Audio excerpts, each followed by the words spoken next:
के 1 साल के बाद बाहर आए तो वृतासुर का वध हो। ये राक्षस भी बड़े प्रतापी हैं। इसके बाद परीक्षित ने सुखदेव बाबा से पूछा, बाबा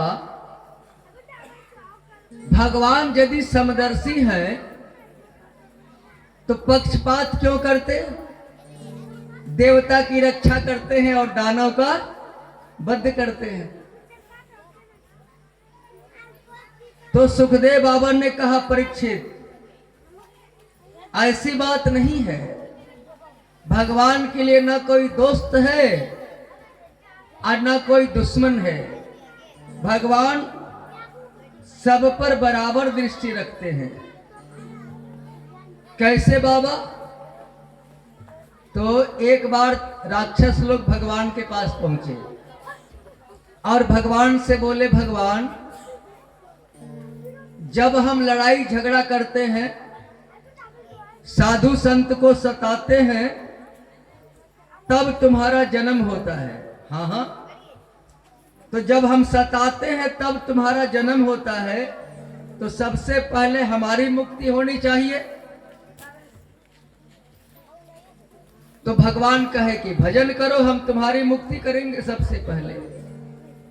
राक्षसों ने कहा, सरकार हम भजन नहीं कर सकते, हम आपको गाली दे सकते हैं, हम आपसे लड़ाई कर सकते हैं, हम आपसे दो दो हाथ कर सकते हैं, हम भजन नहीं करेंगे।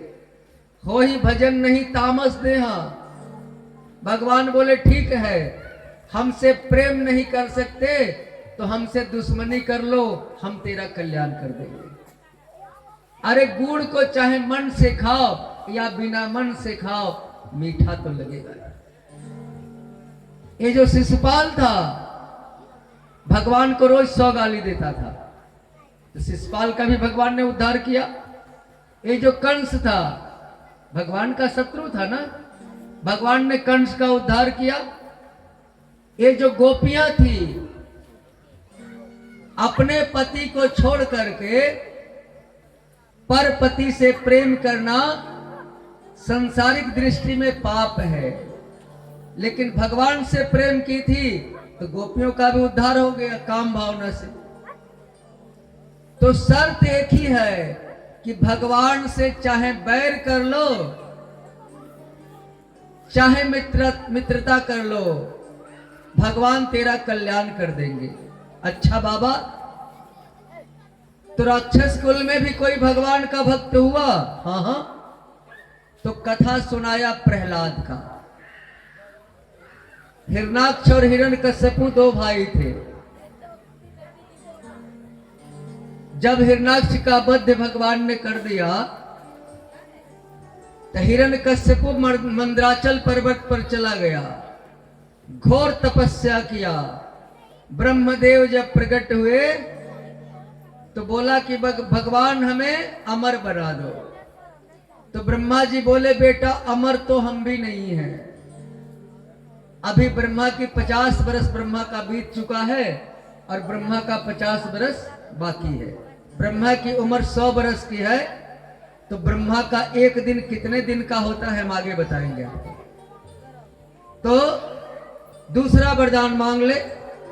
तो हिरण्यकश्यपु ने वरदान मांगा, न दिन में मरे न रात में मरे, न ऊपर मरे न नीचे मरे, न नर से मरे न पशु से मरे, न अस्त्र से मरे न शस्त्र से मरे, न 12 महीने में किसी महीने में मरे। ब्रह्मा जी बोले, रुक जा बेटा, कितना वरदान मांगेगा? तथास्तु कह के चले गए। अब हिरण्यकश्यपु उत्पात मचाने लगा। इंद्र से बोलता है कि झाड़ू लगा, वरुण को पकड़ के लाया, चल पानी भर। और उसी के वंश में, हिरण्यकश्यपु के वंश में भगवान के भक्त प्रहलाद हुए। 4 बेटा था इंद्र हिरण्यकश्यपु को, राध, अनुराध, संग्राद और प्रहलाद। प्रहलाद जी को राक्षसी विद्या पढ़ाने का बहुत प्रयास किया हिरण्यकश्यपु।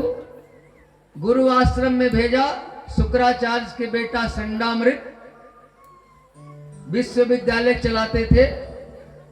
लाख प्रयास किया लेकिन प्रहलाद जी भगवान की भक्ति करते रह गए। प्रहलाद जी को मारने का बहुत प्रयास किया, पहाड़ से पटका, हाथी के पैर से कुचलवाया। हिरण्यकश्यपु की बहन होलिका थी, होलिका लेकर के बैठी आग में जलाने के लिए। होलिका जल गई और प्रहलाद जी बच गए। जिस खुशी में हम लोग होली मनाते हैं। और तब हिरण्यकश्यपु घबरा गया, प्रहलाद से पूछा कि तेरा भगवान कहां, तुझको कौन बल देता है? हमको तो ब्रह्मा जी का वरदान प्राप्त है। तो प्रहलाद जी बोले कि जो ब्रह्मा को शक्ति देता है वही हमारी रक्षा करता है। तेरा भगवान कहां? तो जहां भक्त वहां भगवान। और तेरा भगवान इस खंबे में है? तो प्रहलाद जी बोले है। एक गदा मारा खंबा पर, खंबा फट गया और नरसिंह भगवान प्रकट हो गए। बोलो नरसिंह भगवान की। और ब्रह्मा के दिए सारे वरदानों की रक्षा करते हुए मलमास बनाया उसी के लिए 13वां महीना। और दरवाजे के डेवड़ी पर ना भीतर ना बाहर, और अपने गोद में लेकर के हिरण्यकश्यपु का उदर पेट अपने नाखून से फाड़ा और फाड़ करके उसे मार डाला और उसका अतड़ी गले में पहन लिए भगवान। विकराल रूप बना था हिरण्यकश्यप प्रहलाद नरसिंह भगवान का। सारे देवता स्तुति करने आए, भगवान ने हुंकार भरी, सारे देवता भाग गए। लक्ष्मी मैया को बुला के लाए, चलो लक्ष्मी मैया तेरे पति का आज विकराल रूप है, बचाओ। लक्ष्मी मैया आरती की थाल लेके आई।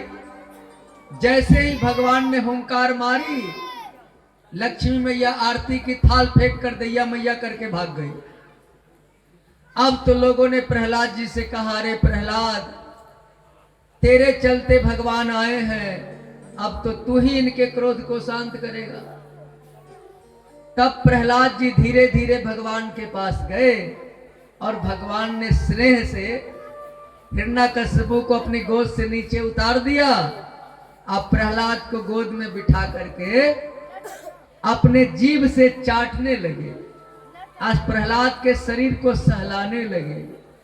बोले बेटा प्रहलाद, तेरा शरीर कितना कोमल है रे, और तेरा पिता तुझ पर कितना अत्याचार किया है बेटा, तू कितना कष्ट सहा है बेटा, हम आने में देर कर दिए, उसके लिए बेटा हमें क्षमा कर देना। देखो भगवान भक्त से क्षमा मांग रहे, बेटा क्षमा कर देना।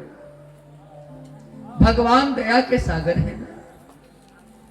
और जा बेटा इस गद्दी पर बैठ के राज्य कर। तो प्रहलाद जी ने कहा, भगवान हमारे पिता को अधोगति नहीं होनी चाहिए। भगवान ने कहा कि जिसके कुल में तेरे जैसा धर्मात्मा पुत्र हो, उसकी 21 पीढ़ी तर जाती है। तो अपने पिता की चिंता क्यों करता है बेटा? और भगवान अंतर ध्यान हो गए। एक भजन का आनंद लो, फिर कथा में आगे चलते हैं। हरिओम श्री राधे। बोले बांके बिहारी लाल की, राधे रानी सरकार की। अच्युतम केशवम कृष्ण दामोदरम, अच्युतम केशवम कृष्ण दामोदरम, राम नारायणम जानकी वल्लभम, राम नारायणम जानकी वल्लभम। अच्युतम केशवम कृष्ण दामोदरम, अच्युतम केशवम कृष्ण दामोदरम, राम नारायणम जानकी वल्लभम, राम नारायणम जानकी वल्लभम।